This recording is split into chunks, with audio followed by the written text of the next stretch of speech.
Looking back over the past few years of my working life, I've had about 3 mental health days, which considering isn't a lot. Partly, I didn't exactly know what a mental health day was, and the other part that came with it was this whole sense of guilt that taking a mental health day wasn't appropriate and normal people didn't do it. Taking mental health days are really important, so let's talk about that. It's not until recently that I fully understand what a mental health day is and why I shouldn't be like afraid to take it. If you want to get things done and you want to get things done well, you have to look after your mental health. And sometimes that means taking a day off just to nourish your mind, body and soul. So what is a mental health day? I know, right? It seems pretty like elusive.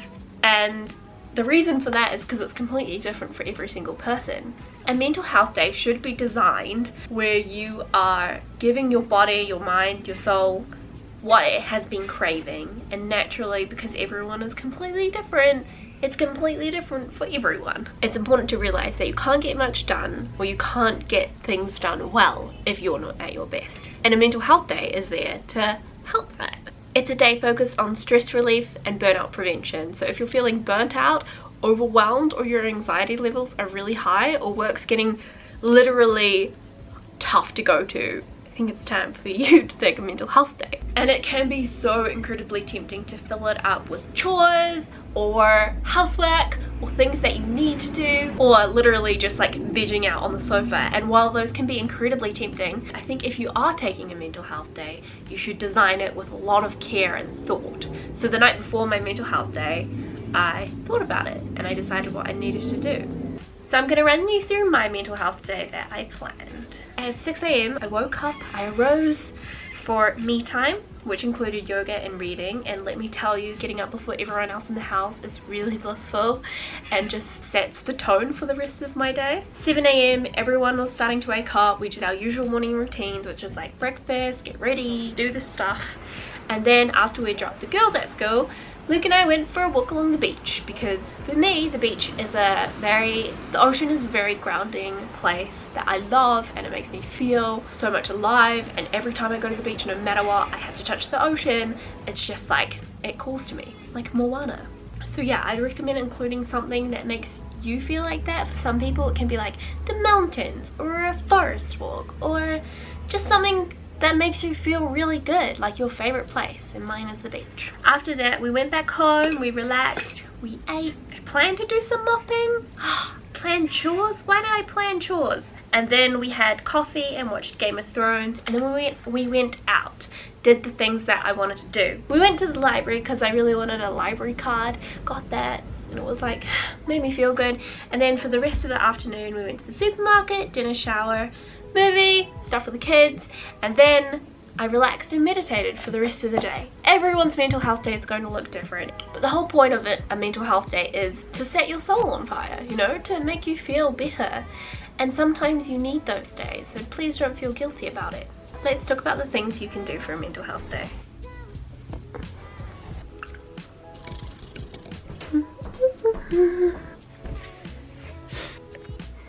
Okay, so here are some things that you can incorporate into your mental health day. In the morning or the night before, plan and set your intentions. Basically, the intention boils down to nourishing your soul and getting yourself on the path to sort of being okay. Reflecting on exactly what you're needing. And as I said before, because everyone's different, it's gonna look different for everybody. What you should be thinking about is, what is making me stressed and what is causing this burnout, and how can I remedy that? And then those things that you can remedy are the things that you can do on your mental health day. So sometimes that looks like doing some cleaning because maybe the house is stressing you out because it's messy. But sometimes you just need a break from chores. Get a good night's sleep the night before. If you get a good night's sleep, you'll be more charged in the morning, because it's our batteries, and if you're running on empty, your mental health day isn't going to get you very far. Incorporate some form of yoga or exercise, and on a mental health day, that's a really great activity to include. But also going for walks and getting outside in nature. Nature is incredibly grounding, and if you work inside, you're going to spend most of your time indoors, so get outside, get amongst nature, and just revel in it.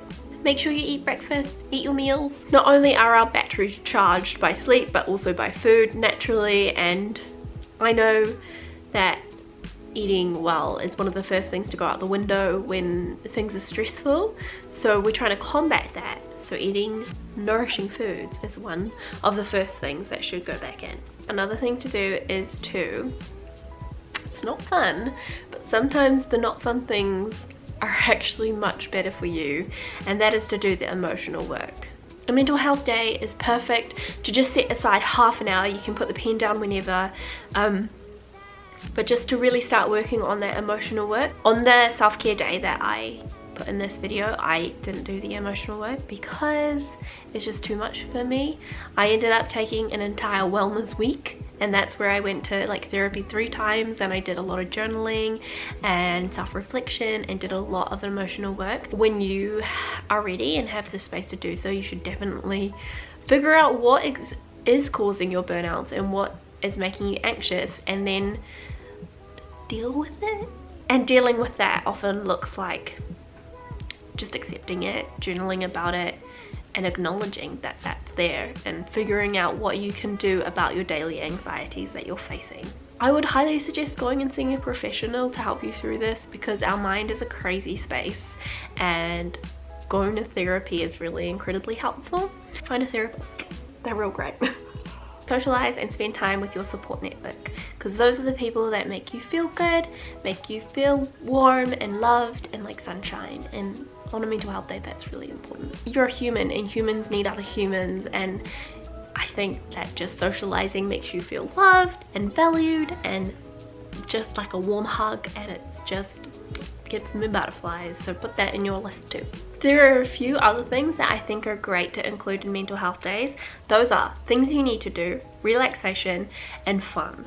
So I guess they kind of overlap into everything, but things you need to do are things that have been on your to-do list for a long time, and they're causing you stress and anxiety because you haven't done them. So find the space to do at least one of those, but don't overwhelm yourself by doing too much. So the thing that I did on my mental health day that I showed you in this video was I went to the library and I got my library card. The other thing is to relax. I think this is really important in a mental health day, because at least for me, I am incredibly tempted to fill a day off with a lot of cleaning and just getting things done. But it's important to realize that you're taking a mental health day, a self-care day for you, and for you to have a break. And that's a complete break, a break from life, a break from everything, a break from your bloody chores. And sometimes that just looks like lying in the sunshine. Sometimes that looks like reading and doing things you like, which brings me on to the next point about adding fun into your mental health day. I think that's wildly important. Do the things you like, nourish your soul, give yourself the things that you've been craving, but denying yourself in a way, because life gets busy and the things that we enjoy sometimes get lost and forgotten about. So do the things that are fun for you. Naturally, that's different for every single person. At the end of the day, a good thing to do is reflect, do your gratitude journal. It helps you to end on a really high note, and after a mental health day, that's what you want. And then you get to go to bed. Those are all my tips for a mental health day. Let me know what you'd include in yours down below. If you haven't seen my wellness week, which was essentially a mental health day but drawn out for an entire week, it's the previous vlog, so you can watch that if you want more ideas on how to fuel yourself and how to bring yourself back from a burnout. My burnout started building in September, and then I kind of left it for a long time, and I didn't acknowledge it. I avoided it, and it got really big, and that's why I had to take a week off work to nourish my soul. So I implore you, I really encourage you to take mental health days when you need it. Listen to your body, because it knows what it wants and it will help you. My wellness week has been really good for me, and saving me from a burnout. I don't know, it's been just what I needed. So if you need it, acknowledge it and take it and look after yourself, because you are the only you have, and you deserve it. I will see you guys next time. All the love and light in the world. Bye!